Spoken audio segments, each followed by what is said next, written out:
भारतीय इतिहास में महात्मा गांधी की भूमिका। मोहनदास करमचंद गांधी का जन्म 2 अक्टूबर 1869 को भारत के पश्चिमी तट पर स्थित छोटे से शहर पोरबंदर में हुआ था। वह जन्म से वैश्य या व्यापारिक जाति से थे। जब वह 15 वर्ष के थे तब उनके पिता की मृत्यु हो गई और उस समय के अलावा उनकी मां का उनके जीवन पर सबसे अधिक प्रभाव पड़ा। उनके आध्यात्मिक गुरु एक जैन भक्त थे। भारत में जैनियों का केंद्रीय सिद्धांत सभी जीवन की पवित्रता या अहिंसा है, जिसे अक्सर अहिंसा के रूप में अनुवादित किया जाता है। गांधी जी के लिए यह शिक्षा सर्वोपरि रही। दक्षिण अफ्रीका में जब वे 19 वर्ष के थे तब वे लंदन आए, बैरिस्टर के रूप में योग्यता प्राप्त की, इनर टेम्पल में कहलाए गए और 1892 में बम्बई लौटकर एक अभ्यास स्थापित किया।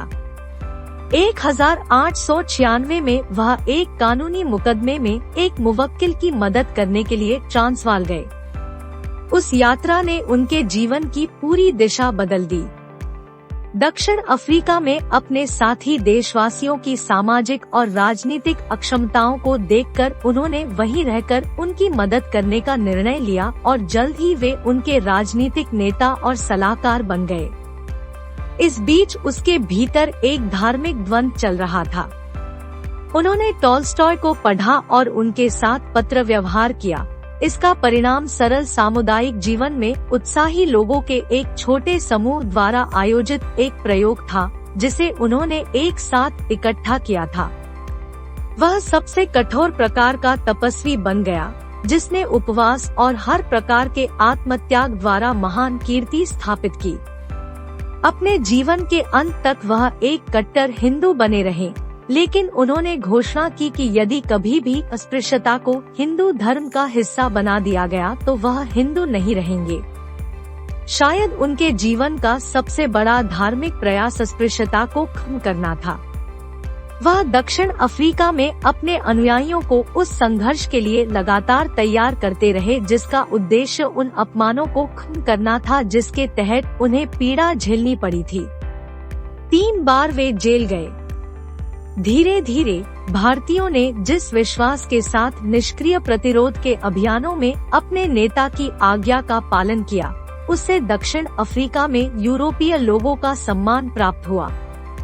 1914 की गर्मियों में इस उद्देश्य की जीत हुई और उसी वर्ष जुलाई में गांधी स्मट समझौते पर हस्ताक्षर किए गए।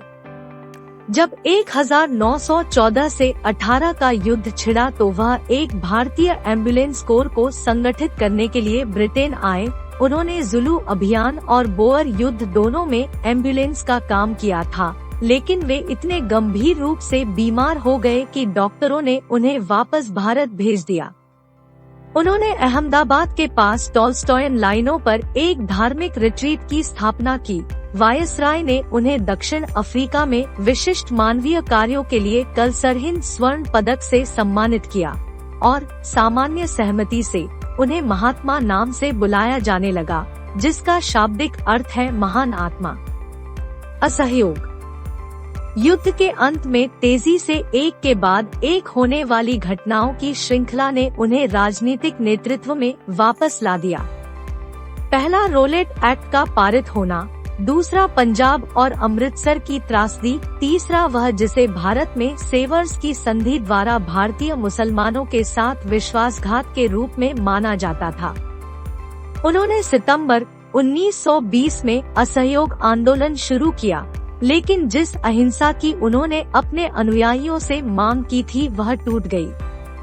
कांग्रेस ने उनके अधिकार के खिलाफ विद्रोह किया और सरकार ने उन्हें राजनीतिक परिदृश्य से हटाने के लिए सही समय चुना।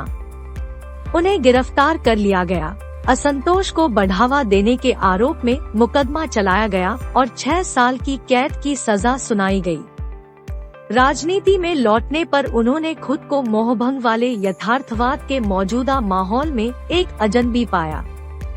उन्होंने सी दास और मोतीलाल नेहरू को नेतृत्व सौंप दिया और हाथ से कताई और अपने साप्ताहिक पत्र का संपादन करना शुरू कर दिया। उन्होंने तानाशाह के रूप में अपनी पुरानी स्थिति को फिर से शुरू करने की कोई इच्छा नहीं दिखाई और इसी कारण से उनकी नैतिक सर्वोच्चता को उनके राजनीतिक प्रतिद्वंद्वियों ने भी मान्यता दी थी।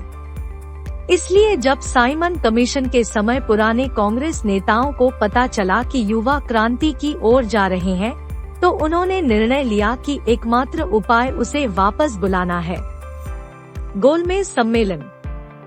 अपनी वापसी पर गांधी जी ने सरकार से लॉर्ड इरविन के भविष्य के डोमिनियन दर्जे के वादे या रामसे मैकडोनाल्ड के गोलमेज सम्मेलन की पेशकश से कहीं अधिक की मांग की। इसलिए उनका अवैध नमक अभियान और बड़े पैमाने पर अहिंसा की योजना थी, जिसके परिणामस्वरूप मई 1930 में उन्हें दूसरी बार कारावास हुआ।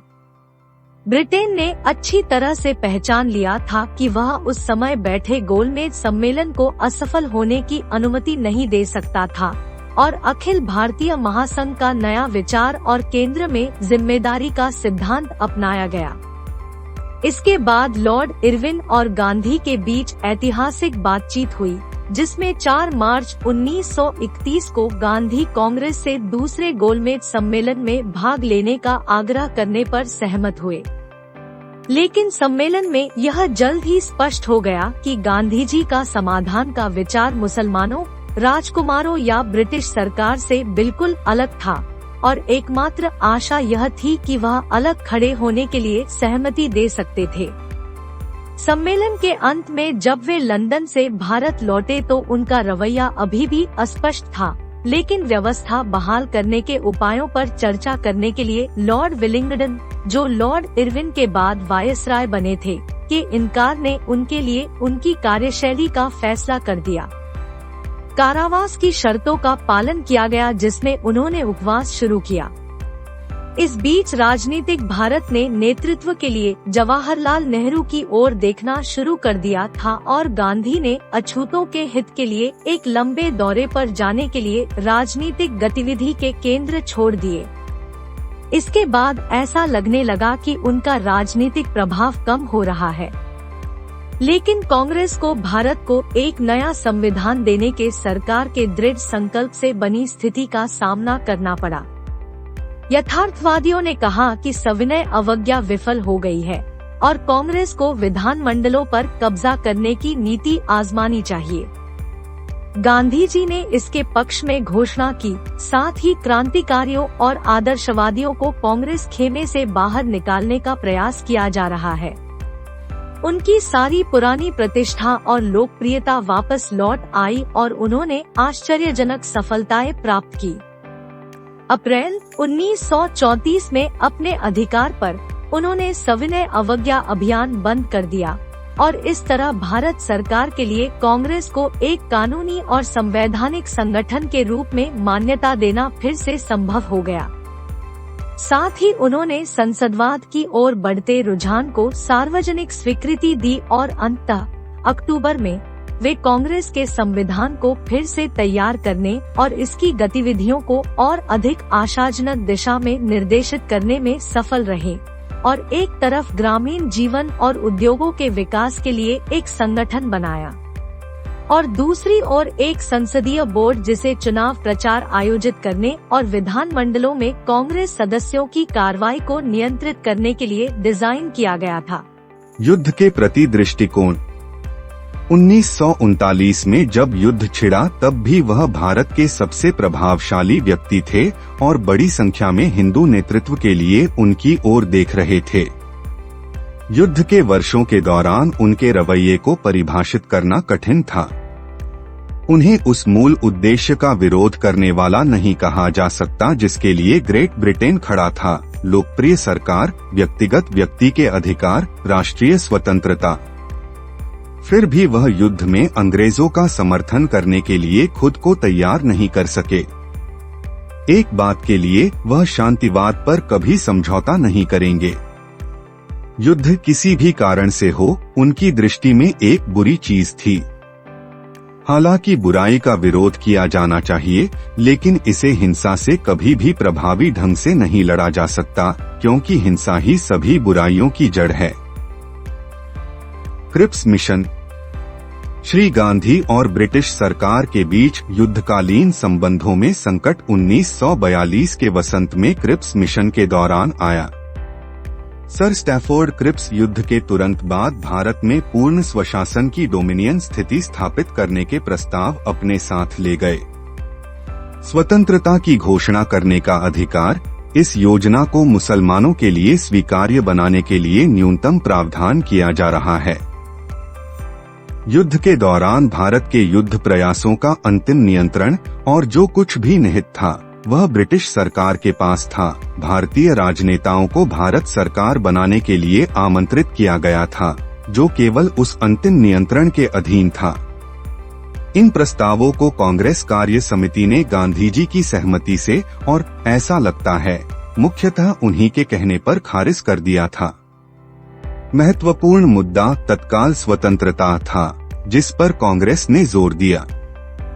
कांग्रेस कार्य समिति के एक उल्लेखनीय प्रस्ताव में जिस तरीके से ब्रिटिश नियंत्रण को वापस लेना था और एक अस्थायी सरकार स्थापित करनी थी, उसके साथ साथ गांधी के निर्देश के तहत बड़े पैमाने पर सविनय अवज्ञा की धमकी भी दी गई थी, जिसने औपचारिक रूप से ब्रिटिश सरकार को कार्रवाई करने के लिए बुलाया था।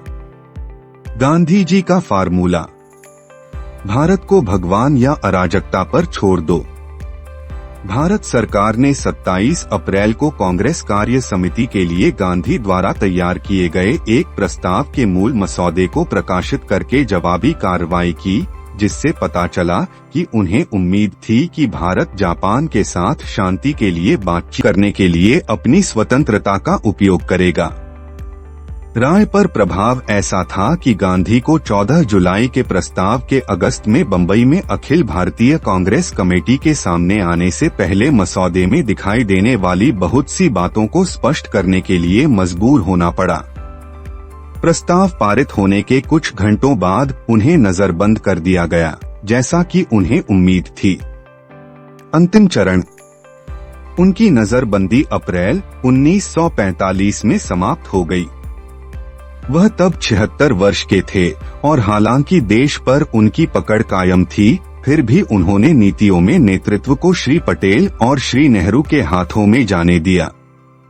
लेबर सरकार के चुनाव के बाद ग्रेट ब्रिटेन ने बिल्कुल स्पष्ट कर दिया कि वह भारत में अपनी शक्ति छोड़ देगा और मुख्य प्रश्न यह था कि क्या उसे एकात्मक भारत को या हिंदू और मुस्लिम भारत की दो अलग अलग सरकारों को सत्ता हस्तांतरित करनी चाहिए। श्री गांधी यह मानने के लिए जाने जाते थे कि भारत का विभाजन एक आपदा होगी। एक समय कांग्रेस और अंग्रेजों के बीच बातचीत में वह स्वतंत्रता की कीमत के रूप में विभाजन को स्वीकार करते दिखे, लेकिन बाद में उन्होंने अयोग्य विरोध शुरू कर दिया। हालांकि कांग्रेस कार्य समिति की राय विभाजन को ही एकमात्र समाधान मानने वाली थी और श्री गांधी इसलिए अलग खड़े हो गए और निर्णय युवा लोगों पर छोड़ दिया, यह मानते हुए कि वे एक विनाशकारी रास्ता अपना रहे थे, लेकिन यह भी मानते थे कि नेतृत्व को अब ऐसा करना होगा उनके हाथ में हो।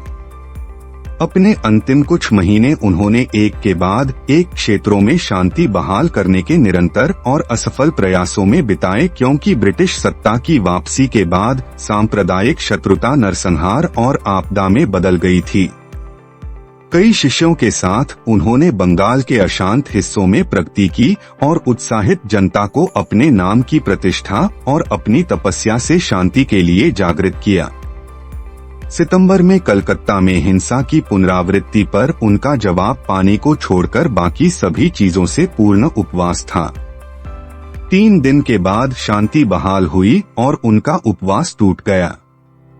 इस महीने की शुरुआत में फिर से उन्हें 5 दिनों के एक और उपवास के साथ दिल्ली में सांप्रदायिक अशांति का सामना करना पड़ा, जिसका बहुत बड़ा नैतिक प्रभाव पड़ा और मुस्लिम अल्पसंख्यकों के लिए विचार का गंभीर आश्वासन मिला। एक पखवाड़े से भी कम समय के बाद धार्मिक अनुष्ठानों में लगे रहने के दौरान उनकी मृत्यु हो गई। इस प्रकार अपने करियर के अंत में वह अपने जीवन में पहले से कहीं अधिक मध्य युग से भटके हुए व्यक्ति के रूप में दिखाई देने लगे। और उनके जीवन के ये आखिरी कुछ महीने एक प्रकार का कोड़ा हो सकता है कि किसी भी पिछले कार्यों की तुलना में भारतीय कल्पना को अधिक रचनात्मक रूप से प्रभावित करते हों और इसके बड़े परिणाम हों। मुझे बताएं कि आपको वीडियो कैसा लगा। वीडियो देखने के लिए धन्यवाद। अगले वीडियो में मिलते हैं। जय हिंद।